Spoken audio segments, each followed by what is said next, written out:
जब चेहरे पर पानी की ठंडी बूंदों का एहसास हुआ तो धीरे धीरे आंखें खोली। इतना आसान काम भी मुझसे नहीं हो रहा था। पलकें अचानक ही बहुत भारी लगने लगी थी।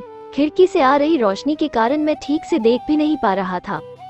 कुछ लोगों की आवाजें कान में सुनाई दे रही थी जो मेरे आंख खोलने पर खैर मना रहे थे। उठो ना, आशु ने मुझे हिलाते हुए कहा और तभी उसकी आंख से आंसू का एक कतरा गिरा जो सीधा मेरे हाथ पर पड़ा। अपने प्यार को मैं कैसे रोता हुआ देख सकता था।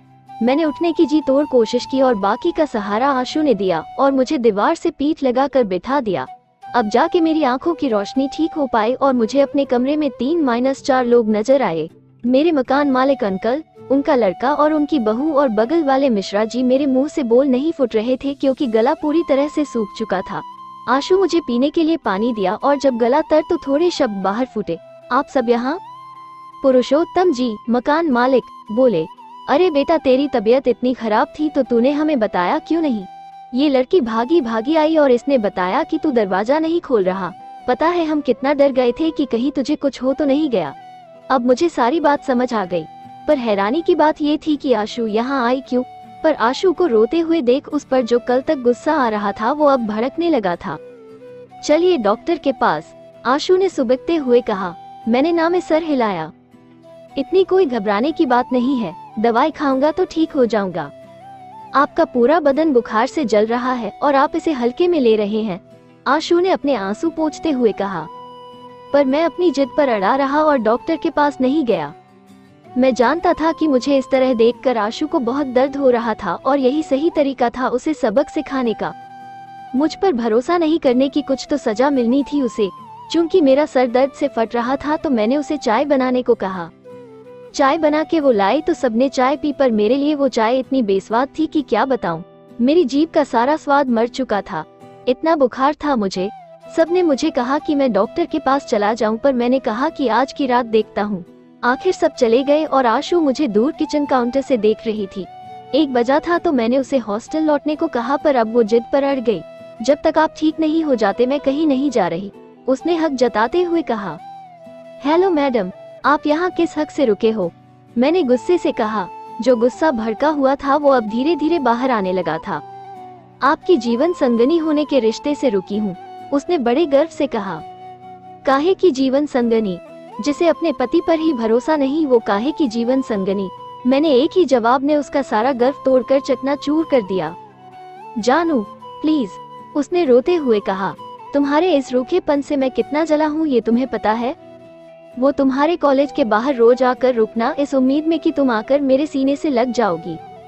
अरे गले लगना तो छोड़ो, तुमने तो एक पल के लिए बात तक नहीं की मुझसे।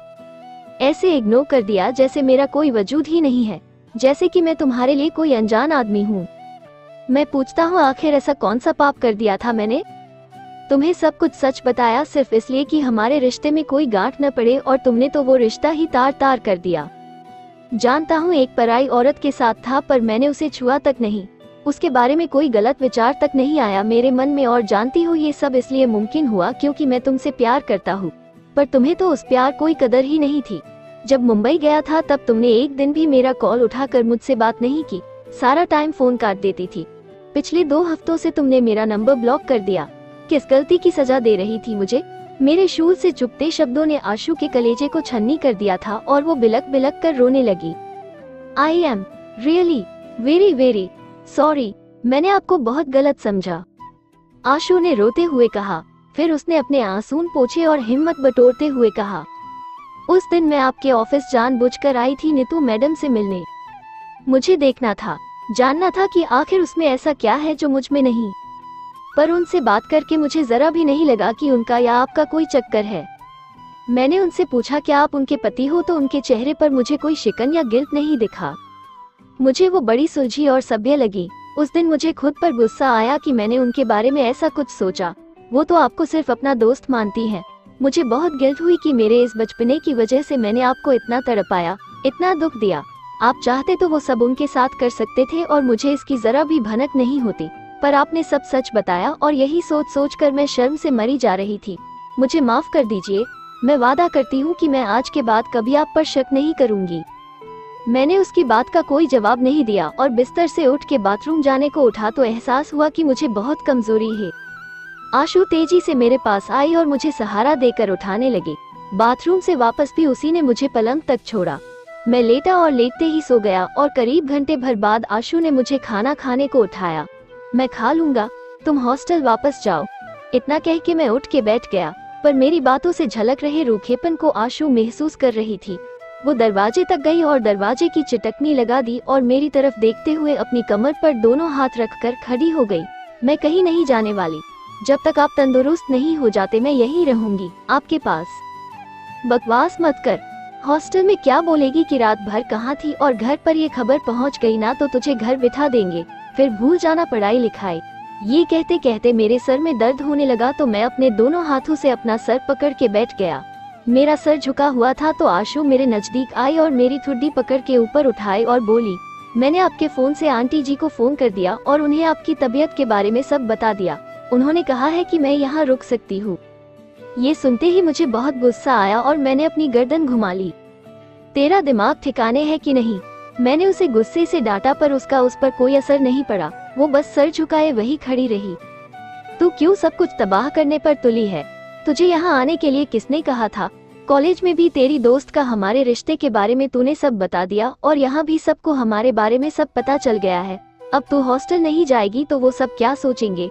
मैंने उसे समझाया, जो शायद उसके दिमाग में घुसा, या फिर वो मुझे मैनिपुलेट करते हुए बोली, आज आपकी तबीयत बहुत खराब है, मुझे बस आज का दिन रुकने दो, कल आपकी तबीयत ठीक हो जाएगी तो मैं वापस चली जाऊंगी, प्लीज।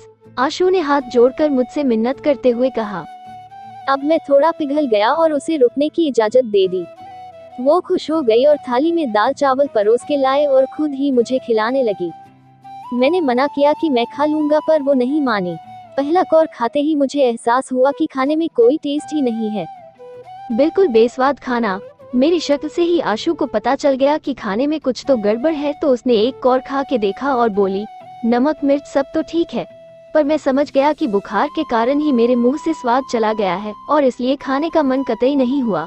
पर आशु ने प्यार से जोर जबरदस्ती की और मुझे खाना खिला दिया। मैं बस खाने को पानी के साथ निगल जाता कि कम से कम पेट में चला जाए तो कुछ ताकत आए।